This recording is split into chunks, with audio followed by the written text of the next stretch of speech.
జై శ్రీ మాతాజీ.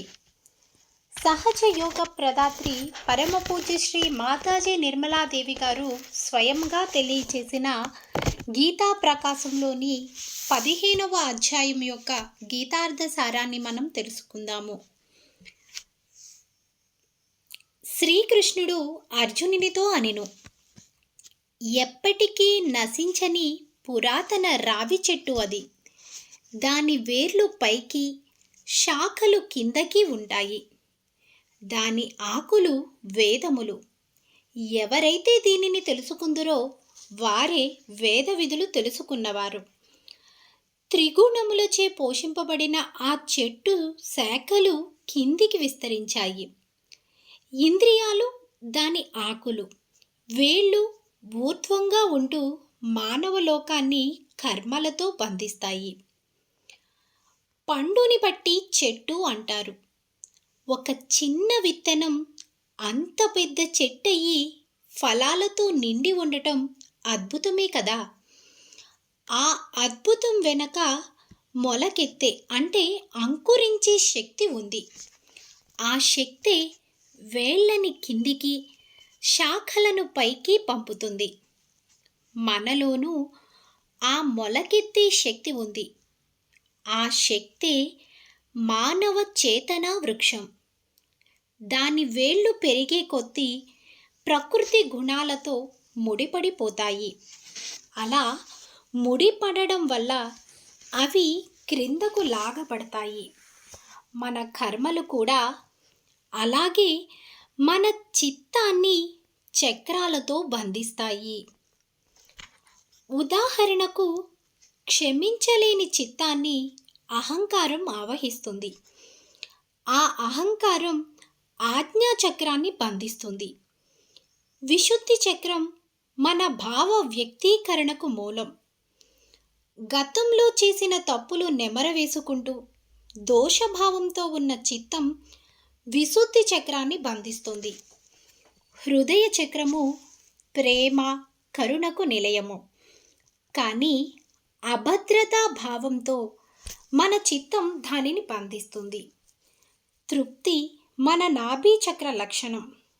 కానీ అత్యాస, లోభత్వము చిత్తాన్ని ఆ చక్ర దళాల్లో బంధిస్తాయి. నాభి కింద ఉండే స్వాదిష్టాన చక్రం మనలో శుద్ధ ఇచ్చని రగిలించి జ్ఞానదీపం వెలిగిస్తుంది.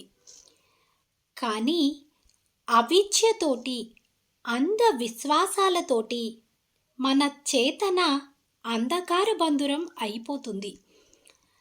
శాక్రం బోను కింద మన మొదటి చక్రం మూలాధార చక్రం ఉంటుంది. శుద్ధ చేతనా బీజం దానిలోనే ఉంటుంది. మన నిర్మల అమాయకత్వపు విరజిల్లుతోటి ఆ చేతన అంకురిస్తుంది. కానీ కాముకత్వంలో కొట్టుమిట్టాడు వానిలో ఆ నిర్మలత్వం కొరవడి అది అంకురించదు.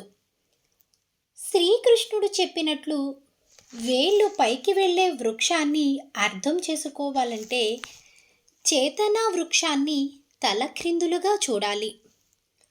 ఆత్మ కురిపించే జల్లులు వ్రేళ్ల మీద పడి ఆధ్యాత్మిక చైతన్యంతో ఆ చెట్టు మొలకెత్తి మహావృక్షం అవుతుంది. ఆ వృక్షము నిజస్వరూపము ఈ లోకములో తెలియబడదు. ఎందుకంటే దానికి మొదలు లేదు, అంతము లేదు, మూలము లేదు. లోతైన వేర్లు కల ఈ అశ్వత్థ వృక్షమును అంటే రావి చెట్టును అనాశక్తి అనే బలమైన గొడ్డలితోటి ఖండించాలి. రావి చెట్టు తన వేళ్ళు విస్తరిస్తే గాని దృఢంగా ఉండలేదు.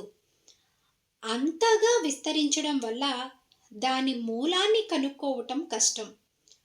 మనస్సు యొక్క వేళ్ళని కనుక్కోవటం అంతకన్నా దుర్లభం. కానీ వైరాగ్యమనే అస్త్రంతోటి మనసు యొక్క వ్రేళ్ళని ఖండించవచ్చు.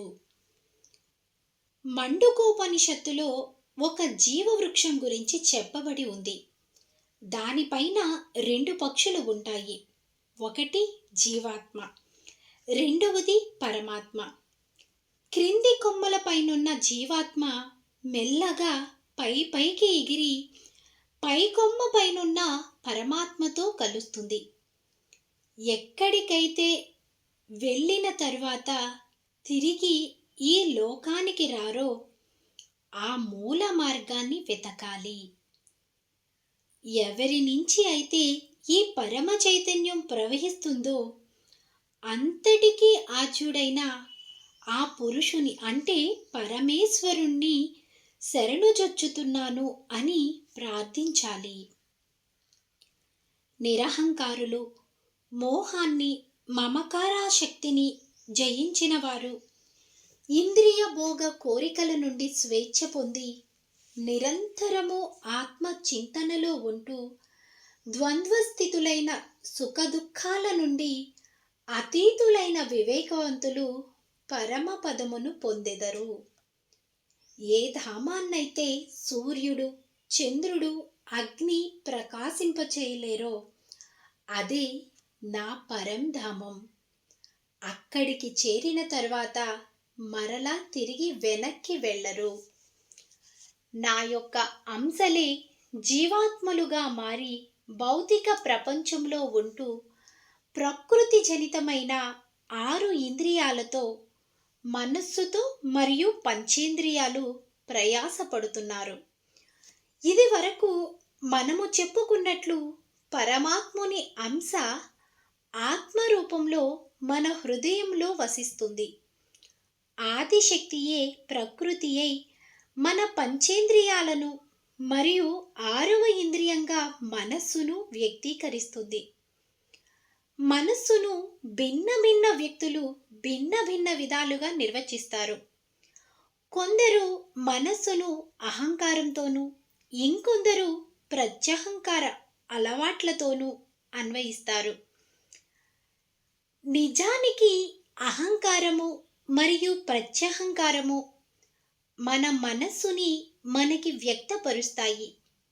ఒక ప్రొజెక్టర్ తెర మీద సినిమా చూపించినట్లు అయితే ప్రొజెక్టర్, తెర రెండూ ఆ సినిమా కావు. అవి సినిమాను చూపించు మాధ్యమాలు మాత్రమే.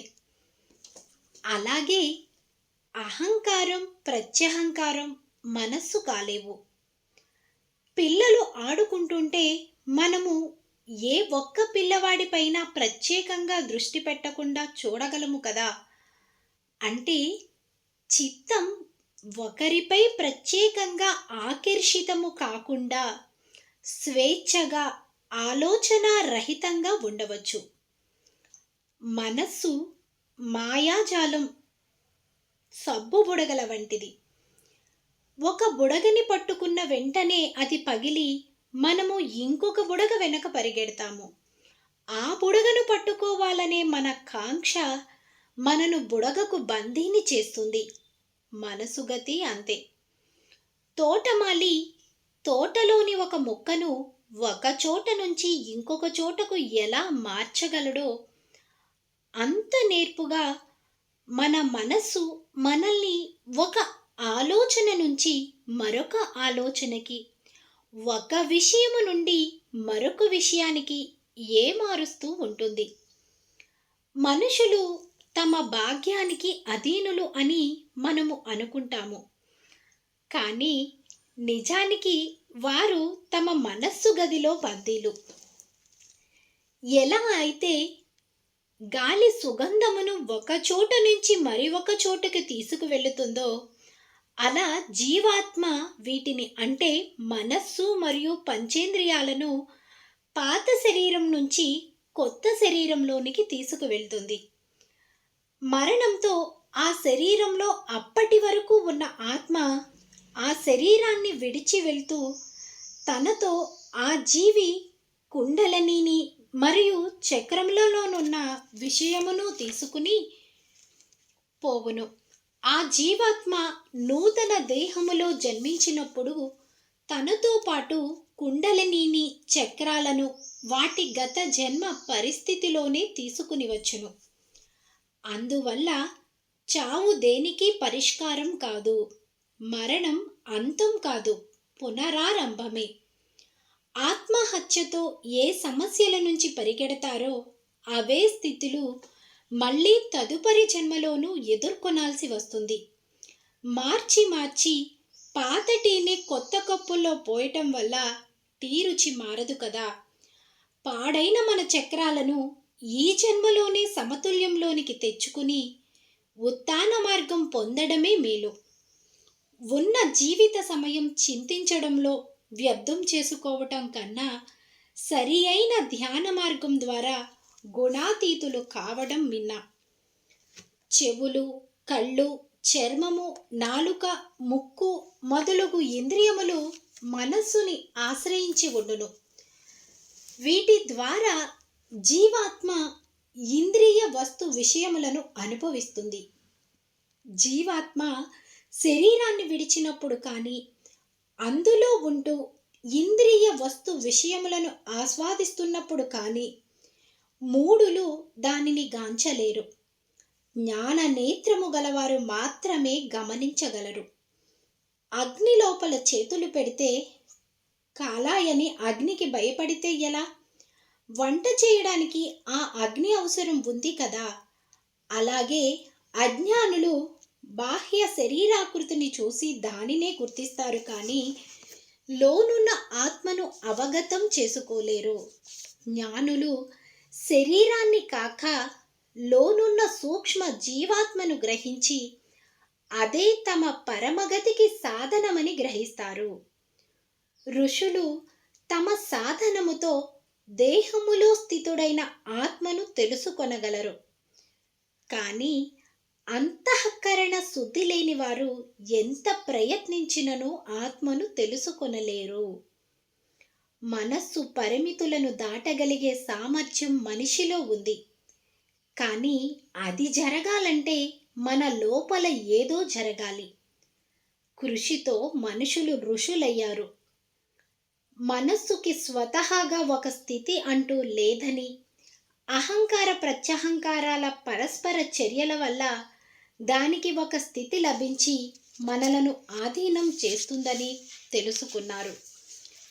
చిత్తాన్ని లోపలికి తిప్పుకునే మార్గాన్ని వారి సాధనతో తెలుసుకున్నారు. ఆ విధంగా ఆత్మను తెలుసుకున్న మహాపురుషులయ్యారు. సమస్త జగత్తును ప్రకాశవంతం చేసే సూర్యుని తేజస్సు, చంద్రుని వెలుగు, అగ్ని యొక్క కాంతి నా తేజస్సు నుండే ఉద్భవిస్తున్నాయని తెలుసుకో. భూమి అంతటా వ్యాపించి సమస్త జీవులను నా శక్తితో పోషిస్తున్నాను. కణ ద్రవ్యమైన సోమముగా నేను మొక్కలకు పుష్టిని చేకూరుస్తున్నాను. శరీరంలో జఠరాగ్నినై ప్రాణాపానాలను అంటే బయటికి పోవు మరియు లోనికి వచ్చు వాయువులు సమంగా నుంచుచు చతుర్విధ ఆహారములను నేను జీర్ణము చేస్తాను. నేను సమస్త ప్రాణుల హృదయంలో స్థితుడై ఉన్నాను. స్మృతి, జ్ఞానము నా నుండే వచ్చును మరియు పోవును. వేదముల ద్వారా తెలుసుకోవలసిన వాడిని. నేను వేదములను రచించినది మరియు వేదార్థము నేనే. ఋషులు సామూహిక చేతన ద్వారా తమకు తెలుపబడిన విషయములను సేకరించగా వేదములు వాడుకలోకి వచ్చాయి. అవి చదివినా ఆ జ్ఞానము విదితము కాకపోతే అంటే గ్రహించలేకపోతే అవి చదవడం వల్ల ఏమీ లాభము లేదని చెప్పారు. మన సహానుభూత నాడీ వ్యవస్థలో మనకి విషయం అవగతమవనంత వరకు అది విదితము కాదు. తనలో వెలుగుతున్న ఆత్మజ్యోతి అందరిలోనూ ఉందని తెలియడమే జ్ఞానం. మానవ సేవయే మాధవ సేవ అన్నది నిజమే కానీ మనం సేవ ఇంకెవరికో చేస్తున్నాము అని అనుకోకూడదు. మనకి మనమే చేసుకుంటున్నాము. ఎందుకంటే అందరిలోనూ ఉన్నది ఆ మాధవుడే కదా. లోకములో 2 రకాల పురుషులున్నారు, నశింపబడువారు మరియు నశ్వరము కానివారు. భౌతిక జగత్తులోని ప్రాణులన్నీ నశ్వరమే. ఆత్మ మాత్రమే అనస్వరము అంటే నాశనము లేనిది. వీరందరినీ మించిన సర్వోన్నత పురుషుడు పరమాత్ముడే. ముల్లోకములను విస్తరించి అందరినీ పోషించు ఈశ్వరుడు. నేను నస్వరమైన వాటి కంటెను అంటే నాశనమయ్యే వాటికి, మరియు అనస్వరమైన వాటి కంటెను అంటే నాశనం కాని వాటికి అతీతుడను. కాబట్టి వేదములు, లోకము నన్నే పురుషోత్తముడిగా కీర్తిస్తుంది. అర్జున, ఎవరైతే సంశయం లేకుండా నన్నే పురుషోత్తముడిగా తెలుసుకుంటారో వారే సంపూర్ణ జ్ఞానము కలవారు. అట్టివారు హృదయపూర్వకంగా నన్నే భజిస్తారు. ఓ అర్జున, నేను నీకు తెలిపినది రహస్యములలోకెల్లా రహస్యమైనది. ఇది తెలుసుకున్నవారు జ్ఞానులై సాధించవలసినదంతా సాధిస్తారు. గొప్ప శాస్త్రవేత్త అయిన ఐన్స్టీన్ మెదడుకు అతీతంగా ఒక టార్షన్ ఏరియా ఉందని చెప్పేవారు. గొప్ప గొప్ప అద్వితీయమైన ఆలోచనలను కనుగొనే ప్రదేశం టార్షన్ ఏరియా. ఎందుకంటే అది పరమ చైతన్యంతో ప్రకాశితమై బ్రహ్మాండ జ్ఞానంతో అనుసంధానమై ఉంటుంది. తమ చిత్తం ఆ ప్రదేశంలోనికి ప్రవేశించగానే అక్కడ ఉన్న జ్ఞానం మనము పొందుటకు అర్హులు అవుతాము. జ్ఞాని తొలి నిదర్శనం ఆత్మ పరిశీలన. ఇది చేయడంలో ఏమి వివేకం ఉంది అని ఆలోచిస్తాడు. వివేకంలో మొలకెత్తిన ఆలోచనల వల్ల మనము ఫలితాన్ని నిర్ణయించగల సమాధానాన్ని ఎన్నుకోగలుగుతాము.